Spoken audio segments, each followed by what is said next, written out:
Welcome back to the Unstaged Mom Bootcamp. Today I am filming from a different perspective. It is called the Unstaged Mom, so in the background you might see a little mess. As you can see, we have books lying around, blanket out, and that is the reality of a homeschool mom. But today I'm just going to talk a little bit about schedules, and I just want to let you all know that these are just examples. No matter how well planned you are, you're not always going to have your schedule exactly the same way every day. And that is reality. Different things happen during the day, and sometimes we just have to mold to those things. So I'm going to show you these schedules, but I don't want you to get discouraged thinking that maybe you will never be able to keep your schedule in this way, because it's just an example. Remember, we want the schedules to help us. We want to use them as a tool to keep us on track. But sometimes we're going to get off track. Sometimes we're not going to be able to homeschool that day. An emergency came up. Sometimes a family member might come in unexpectedly and we want to host them. Sometimes life happens, and when life happens, all we can do is just allow the Holy Spirit to guide us through the turbulent waters and get us back to shore safely. So our schedules are not our masters. We are in control of our schedules and lives, and we should always acknowledge that the Holy Spirit sometimes wants to change things up on us in the middle of the day, and we must be obedient to His word. So stay tuned, because I'm going to show you 3 schedules. One is the nature mom schedule, one is the busy mom schedule, and the other one is the business mom schedule. Now all 3 of these moms are busy. So I did label the second one busy mom for a purpose though, and I'm going to show you why in a minute. So just stay tuned. Let's go take a look at those schedules.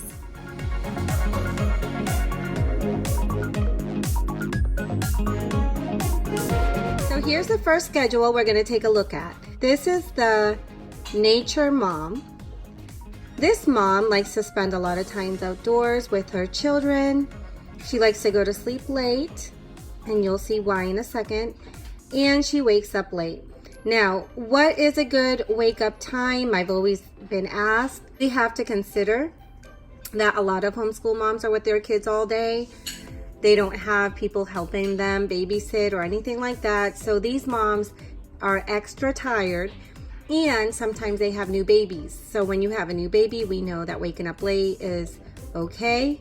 But from my perspective, we should wake up when we feel well rested. If you're going to wake up at 6 a.m. and you're just going to be cranky all day and you're going to treat your kids in a harsh way, I don't recommend you waking up at 6 a.m.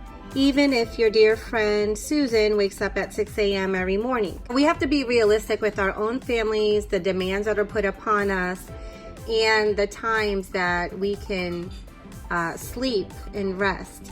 So here is the 8:30 a.m. tech time for her kids. Her kids wake up and the first thing they do is turn on the TV. This is not unusual for some homeschoolers. They like to do their TV time in the morning because they're really busy in the afternoon and evening. Her kids wake up, and after tech time, they may wait an hour and have breakfast. Mom wakes up around 10 a.m. She has her devotions and prayer.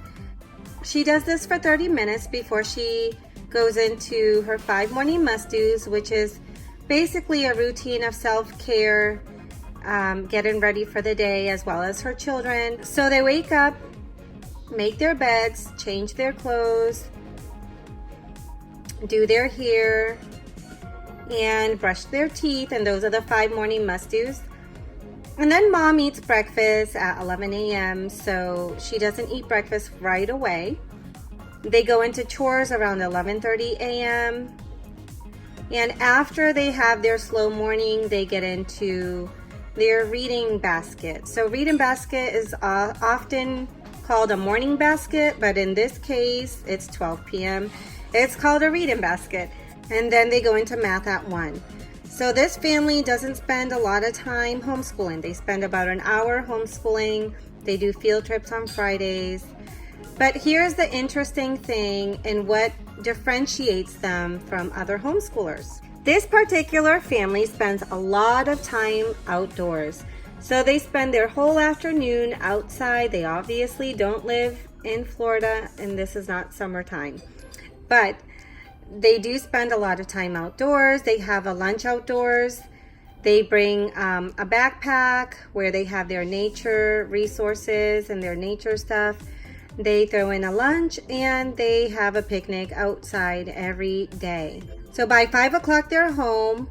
They have a downtime while mom makes dinner. As you can see, they do 4-H on Friday afternoons. Now, this family, around 6:30, right before dinner, they practice their piano and they do their handcrafts. Handcrafts are usually comprised of needlework, like crocheting, sewing buttons, making puppets or dolls. And then their dinner is late at 8 p.m. So what did they eat between 3 and 8? Well, like I said, this family is not heavy on eating, so they just snack between their meals. And then they have a late meal. They tidy up around 8:30 p.m. They do their evening must-dos. And then they have around 9 p.m. a Bible reading, which involves the whole family. So here at 9:30 p.m. they are going to bed. Mom and dad have their own time between 10 and 11:30 p.m. And mom, as you can see why mom wakes up late, because she does her Bible reading and planning at 12 a.m. because she's a night owl. Your wake up time will all depend on the responsibilities that you have in the mornings. So if you know you're a night owl, don't schedule anything in the early morning. And if you know you're an early morning person, then schedule everything early. It just makes sense that way. Let's take a look at our next schedule.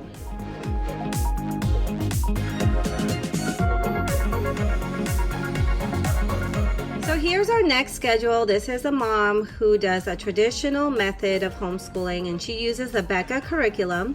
She is an early riser. She does her devotions and prayer and planning, I should say there, in the morning. So she may wake up at 6 o'clock, 6:30, or even earlier. Her children do their 5 morning must-dos at 8 a.m., so they wake up early too. Well, that's early for us homeschoolers.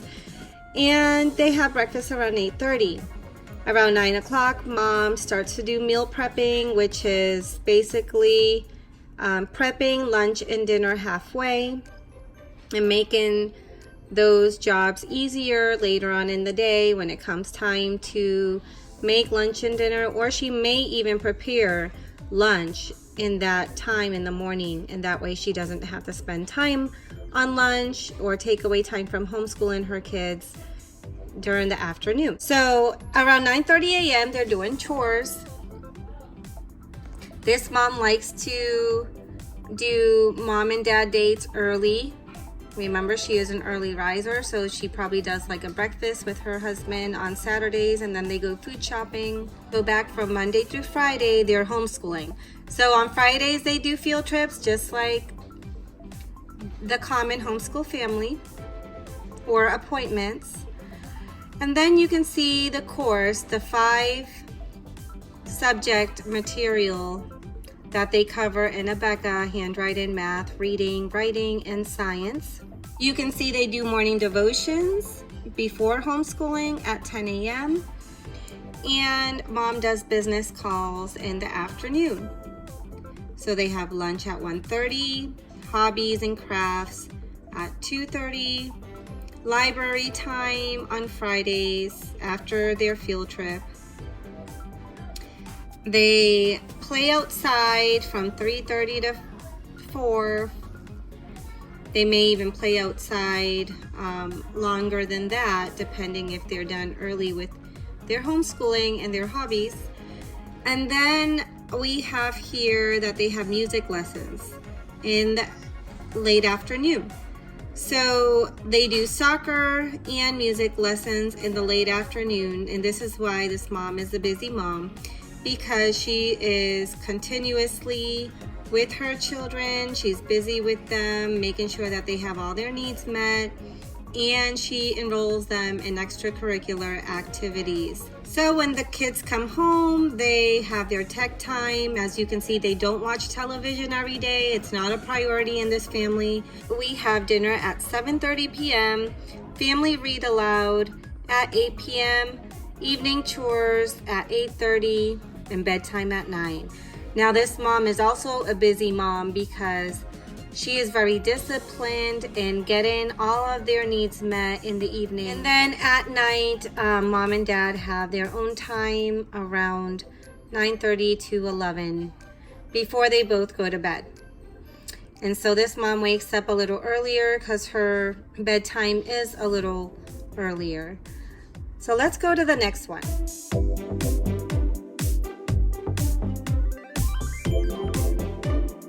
Voila, here's my schedule. It's the business mom schedule, eclectic homeschooler. I use mixed curriculum. It's never the same, guys, just because I don't like to do the same thing every day. And that's why my schedule is a little different. So around 6 a.m. on Tuesdays and Thursdays, as you can see here, I'm waking up early. I'm taking my husband to work. And then I go to my own part-time work. Now, I get there early just because it's close to my husband's job. I don't want to come back home, so I get there a little early. I also have my devotions and prayer time on Mondays, Wednesdays, and Fridays, but that can vary in the morning or in the evenings, or I might even do it in the afternoon, just because I am very eclectic and spontaneous from day to day. So I usually wake up between 7:30 a.m. to 9:30, so this schedule can be bumped up depending on the time I wake up, and you're gonna see that I leave enough white space or free space in the evenings to meet the needs of my schedule. So we do chores in the morning. We have breakfast early in the morning, and then my kids do their 5 morning must-dos. After they do their 5 morning must-dos, they do chores. And usually I do a few things, but my kids have their own chores every day that they do. They do laundry, they tidy up the bathroom, and they tidy up the living room. Now they may do this in the evening or in the morning. It just depends what our schedule looked like the day before. So as you can see, we do family devotions. The ideal time for homeschooling in my home is at 10:30 a.m. Although I have started at 1 p.m. and ended at 3 p.m. and that all depends on what my work looks like for that day. So I usually just take 2 hours to homeschool, and then as you can see on Tuesdays and Thursdays, I work. Lunch is at 1. Ideally, we do hobbies and outdoors time. My kids have a lot of hobbies and outdoors time to pursue their interests, to explore, and to play. And I do believe that's one of the most important things in homeschooling, is just allowing kids to be kids. So I tutor on Tuesdays and Thursdays. I may blog and plan in the afternoon. When I pick up hubby, we run errands after I pick him up together. And then when we get home, we may do a read aloud. Read alouds happen every day in my home, so it's so hard to put it in the schedule. So I just put it there so that you guys could have an idea of that a read aloud time in your home is important. And then we have dinner. That white space there between 5 and 6 is usually when I cook. And then after dinner, ideally we do chores where we tidy up the home and just make sure that everything is ready and back in place for the next day. So part of being organized is just making sure that things get placed in their home again and that they can be found the very next day, because most of the time homeschoolers have trouble with that. We want to make sure that we are taking that time out in the evening to clean up and put everything back in its place. So here, teen event, usually my daughter has something during the week. It might be on a different day than Friday, but she usually does something with her friends. And Thursdays are our church Bible study. And then my kids have a broad bedtime. So they might go to sleep at 9:30 or they might go to sleep around 11. It all depends on what our day looked like and if they spent time with their dad. It is totally normal for us to bump up their bedtime if dad came home late and they haven't spent time with him, and that's really important for us. So then mom and dad spend time together in the late night, and they do their date night on Saturday night. Now this is not every weekend, guys. I wish it was every weekend, and I think it should be every weekend, but sometimes we might have an early breakfast date, or we have family coming in, so we can't do a date that day, or we just go to Wawa to drink some coffee and spend time together during the week. But the time we spend together running errands, we usually take time out and go to a coffee shop or something, or out to eat, and we spend some time together too.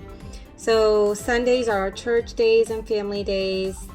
We usually do home maintenance on Saturdays, or we do like a church event. We might go out to evangelize or do something with the homeless ministry. So that looks different every week. So that is it for my schedule.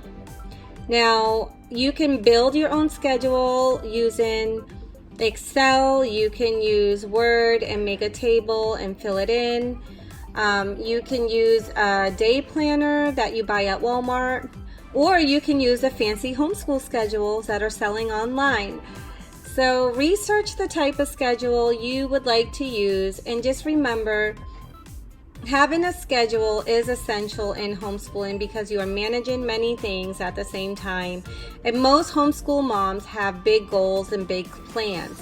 So a person who has big goals and big plans should have some type of schedule that they follow on a weekly basis. And again, this changes over time, and it's okay if it changes, as long as you're making note of it and keeping it updated, then your day will really go well. And we just have to remember that the Holy Spirit might intervene, and when he does, the best thing you can do is just submit to his plans. See you next time. Bye-bye.